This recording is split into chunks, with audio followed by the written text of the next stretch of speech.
আসসালামু আলাইকুম, কেমন আছেন সবাই? আপনাদের দোয়ায় আমিও ভালো আছি। আজকে একটি ভিডিও নিয়ে আসলাম। এই যে খালটি দেখছেন, এই খালটি হচ্ছে বিলের খাল, যেখানে আমরা প্রতিদিন আগে মাছ ধরতাম, কিন্তু ৩-৪ বছর আগেও মাছ ধরেছি, কিন্তু এখন আর মাছ ধরা হয় না। এখানে ব্যাপক পরিমাণে মাছ পাওয়া যায়। এই যে জায়গাটি দেখছেন, এখানে আজকে আমরা ঘাস কাটবো, কিন্তু এখানে ভয় করতেছে, কারণ এখানে ব্যাপক পরিমাণে জোঁক আছে। এই জন্য জোঁক বলতে কি পানি জোঁক না, এটা হচ্ছে চীনা জোঁক। এই কচু পাতার উপরে থাকে বা কচু লতি এগুলোর সাথে ঘাস বনের ভিতরে এই জোঁকগুলো বায়। এটা আমরা চীনা জোঁক বলি। এটা অন্যান্য জেলায় কী জোঁক হিসেবে চেনেন তা আমরা জানি না। আপনাদেরকে জোঁকের ভিডিওটাও দেখাবো কিছুক্ষণ পরে। তারপরেও এখানে আমরা ছাগল আনি না, কারণ এখানে ছাগল আনলে জোঁকে ধরবে, জোঁকে ধরার পরে ওইখানে ইনফেকশন হবে। এই যে জোঁকগুলো দেখতে পাচ্ছেন, এই যে ঘাস কাটার পরও ঘাসের উপরে এই জোঁকগুলো বায়। এগুলো দেখলেই আসলে ভয় করে, কিন্তু তারপরেও কিছু করার নাই, ঘাসগুলো কেটে নিতে হবে। নেওয়ার পরে ঘাসগুলো এক জায়গায় রাইখা তারপরে কিছুক্ষণ ঘাস রাখবো। রাখার পরে জোঁক যদি থাকে তাহলে ও আস্তে আস্তে বেয়ে বেয়ে অন্য জায়গায় চলে যাবে। চলে যাওয়ার পরে তারপরে ঘাসগুলো আমরা ছাগলকে খেতে দিব। আজকে ব্যাপক পরিমাণে রোদ, যে রোদটা আসলে খুব গায়ে লাগছে, এজন্য কাটতেও কষ্ট হচ্ছে। কিন্তু বসেও কাটতে পারতেছি না, কারণ এখানে বসলেই আপনি দেখবেন জোক গায়ে বেয়ে উঠবে। গায়ে বেয়ে উঠে তারপর আপনার রক্ত চুষে খাওয়া শুরু করবে। এইজন্য বসতেও পারতেছি না। খুব তাড়াহুড়ো করে তারপরে আপনার ঘাসগুলো কেটে নিচ্ছি।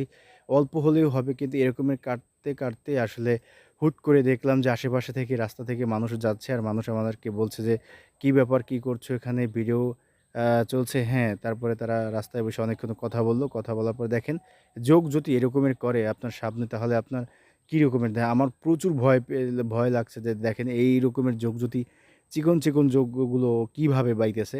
এগুলো দেখে খুব আসলে খারাপ লাগছে যে ঘাস কাটতে মনে চাইতেছে না। কিন্তু এখন যদি আমরা ছাগল যদি এখানে নিয়ে আসি, তারপরে যদি এই ক্ষেতের ভিতরে আমরা ঘাস খাওয়ানোর জন্য দিই, তাহলে দেখতে পারবেন যে ছাগলকে খেয়ে তারপরে ইনফেকশন হবে। ইনফেকশন হওয়ার পরে তারপরে ঘা হবে বিভিন্ন জায়গায়। এইজন্য আমরা ছাগল নিয়ে আসি না। ছাগল বাড়িতেই থাকে। আমরা এখান থেকে ঘাস নিই। আর যদি ঘাস আমরা যদি এখান থেকে না কাটি, তাহলে এই ঘাসগুলো অন্য মানুষে কেটে নিবে বা ছাগল দিয়ে খাওয়াবে। তাই জন্য বড় হয়েছে আমরা এখান থেকে কেটে তারপরে নিই।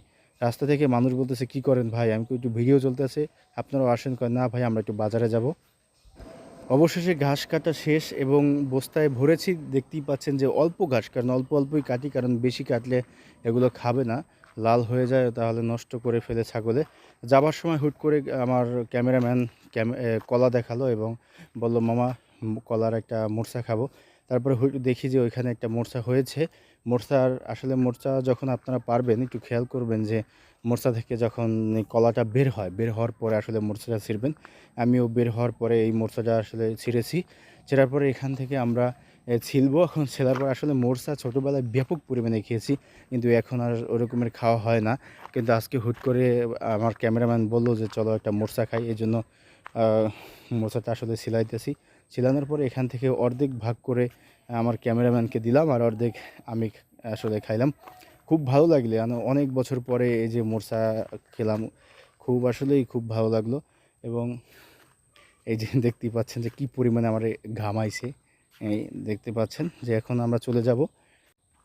খাবার শেষে চলে আসলাম বাড়ি। বাড়ি আসার পরে তারপর ঘাস দুটো ছাগলকে দিব। কিন্তু ছাগল হচ্ছে ওই যে ঘরের ভিতরে, মানে তার যে এর ভিতরে তাদের ছাগল যে জায়গায় থাকে, ওইখানে কাপড়টা উঠিয়ে তারপরে ছাগল চেয়েছিলাম বের করতে, কিন্তু দেখি যে না, বের করার দরকার নাই, যেভাবে আছে ওইভাবেই থাক। কিন্তু ছাগল আমি তো খাবার ফাঁক দিয়ে দিতে পারি, তখন আমরা এখান থেকেই খাবারগুলো দিলাম। আর ভিডিওটা ভালো লাগলে একটু শেয়ার করে দিবেন এবং পরবর্তী ভিডিওতে আবার চলে আসবো। ধন্যবাদ। আসসালামু আলাইকুম।